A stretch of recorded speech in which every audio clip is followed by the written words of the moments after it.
بسم اللہ الرحمن الرحیم۔ ایک خلیفہ کے پاس ایک غلام تھا اور خلیفہ اس سے بہت محبت کرتا تھا۔ ایک مرتبہ غلام بیمار ہوا اور آہستہ آہستہ اس کی بیماری میں اضافہ ہوتا گیا۔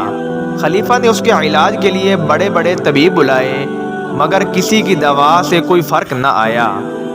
اس شہر میں ایک نامور طبیب رہتا تھا۔ خلیفہ نے اسے بھی بلایا۔ اس نے غلام کو دیکھا اور اس نتیجے پر پہنچا کہ اسے جسمانی طور پر کوئی بیماری نہیں ہے، البتہ اس کا وجدان ناخوش ہے، اسے کوئی روحانی روگ لگا ہوا ہے۔ طبیب نے وہاں پر موجود تمام تیمارداروں کو ہٹا دیا۔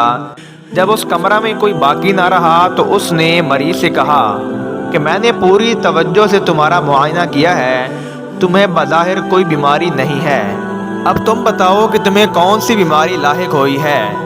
یہ سن کر غلام نے اپنا سر جھکایا، پھر کچھ دیر کے بعد اس نے کہا کہ یہ نمک حرامی کی اذیت ہے جسے میں جھیل رہا ہوں۔ بات یہ ہے کہ یہاں پر خلیفہ کے کچھ غلام موجود ہیں جو کہ دراصل خلیفہ کے دشمن ہیں اور ظاہری طور پر اس کے وفادار کہلاتے ہیں۔ ایسے ہی لوگوں نے مجھے گمراہ کیا کہ میں سلطان کے کھانے پینے کی اشیاء میں زہر ملاؤں تاکہ وہ مر جائے۔ میں بھی ان کے جال میں پھنس گیا، چنانچہ میں نے خلیفہ کے پانی میں زہر ملا دیا اور زہر ملا پانی خلیفہ کو پیش کیا۔ آپ اسے اتفاق کہہ لیں یا اللہ تبارک و تعالیٰ کا کرشمہ، خلیفہ کو پتہ چل گیا کہ اس پانی میں زہر ملا ہوا ہے، چنانچہ اس نے وہ پانی نہ پیا۔ اس کے بعد مجھے یقین ہو گیا کہ خلیفہ مجھے بدترین سزا دے گا، لیکن خلیفہ نے مجھے سزا نہ دی بلکہ مجھ پر اپنا احسان بڑھا دیا اور پہلے سے زیادہ شفقت کرنے لگا۔ اس احسان نے مجھے شرمندگی میں مبتلا کر دیا اور میرے ضمیر نے مجھے برا بھلا کہنا شروع کر دیا، جس کی وجہ سے میں بیمار ہو گیا اور جب تک میں مر نہ جاؤں میں ایسے ہی اسی حالت میں رہوں گا۔ یہ واقعہ ہمیں پیغام دیتا ہے دوستو کہ اے فریب لوگ، کیا تیرا معاملہ اس غلام کی طرح نہیں ہے؟ حالانکہ تجھے معلوم ہے کہ اللہ کی ذات تیری شاہ رگ سے بھی زیادہ قریب ہے اور وہ تیرے تمام اعمال کو دیکھ رہا ہے۔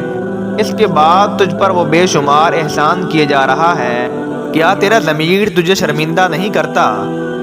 ایک شخص آپ صلی اللہ علیہ وآلہ وسلم کی خدمت میں حاضر ہوا اور اس نے آپ سے عرض کیا کہ اے اللہ کے رسول، آپ نے لوگوں کو تو بڑی بڑی دعائیں تعلیم دی ہیں، لیکن میں ایک ان پڑھ شخص ہوں، لمبی لمبی دعائیں میں یاد نہیں کر سکتا، آپ مجھے کوئی چھوٹی سی دعا تعلیم سکھائیں جس سے اللہ تبارک و تعالیٰ خوش ہوں اور میری دنیا اور آخرت سنور جائے۔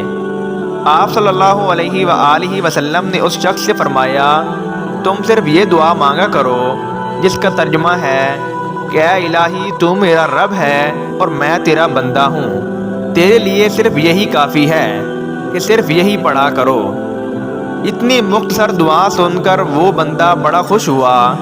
اس کے بعد وہ شخص آپ صلی اللہ علیہ وآلہ وسلم کو سلام کر کے چلا گیا۔ وہ بالکل ان پڑھ نکھٹو شخص تھا، اس سے یہ دعا بھی صحیح طریقے سے یاد نہ ہوئی۔ وہ اوپر آسمان کی طرف ہاتھ اٹھاتا اور یوں دعا کرتا تھا کہ اے الہی میں تیرا رب ہوں اور تو میرا بندہ ہے۔ وہ نا سمجھ شخص جب بھی یہ دعا مانگتا تو ملائکہ میں تھر تھری مچ جاتی اور اللہ کے فرشتے جب یہ دعا سنتے تو چیخ اٹھتے۔ ایک بار حضرت جبرائیل علیہ السلام اللہ کے حضور پیش ہوئے اور انہوں نے کہا کہ آپ نے ایک شخص کو دعا تعلیم کی تھی اور وہ اسے الٹا پڑھتا ہے، جس کی وجہ سے وہ کفر کی طرف مبتلا ہو رہا ہے۔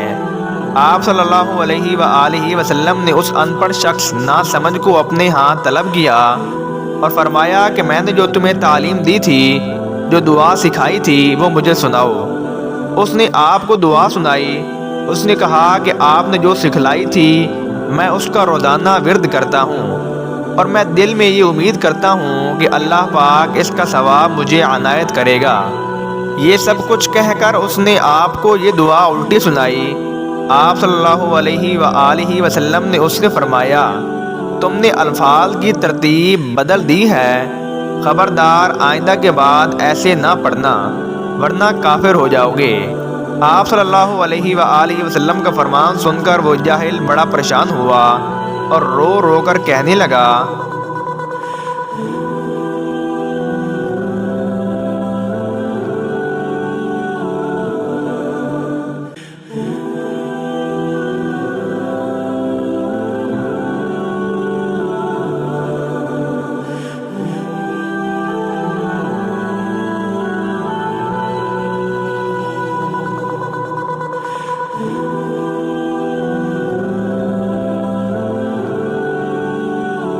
میں بندے کی زبان کو نہیں دیکھتا کہ اس کے زبان سے کیا الفاظ نکل رہے ہیں، میں تو اپنے بندے کے دل پر نظر کرتا ہوں، اگر اس کے دل میں ایمان ہوتا ہے تو اس کے غلط زبان کے لفظ بھی میرے لیے صحیح الفاظ کا درجہ رکھتے ہیں اور میں اسے معاف کر دیتا ہوں۔ امید کرتے ہیں آج کی ویڈیو آپ کو اچھی لگی ہوگی۔